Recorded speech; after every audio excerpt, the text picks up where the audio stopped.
এইকেইটা দিন আমি দেখিছোঁ যে মুখ্যমন্ত্ৰী শ্যামকানু মহন্তৰ কথা ক'বলৈ বাদেই দিলে অন্য প্ৰসংগ ফালে টানিবলৈ বিচাৰিছে তাৰ মানে স্পষ্ট যে তেওঁ শ্যামকানু মহন্তক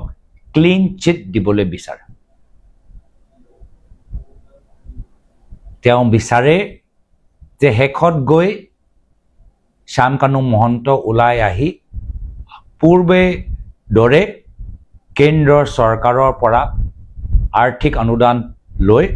তেওঁলোকে নিজৰ ব্যাপাৰটো চলাই থাকক আৰু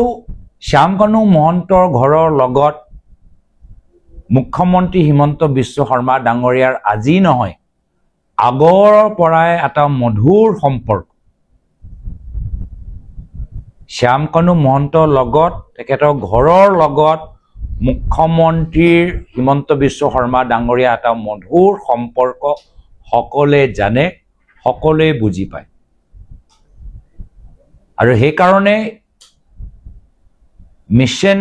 সেভ শ্যামকানু মহন্ত হিমন্ত বিশ্ব শৰ্মা ডাঙৰীয়া আৰম্ভ কৰিছে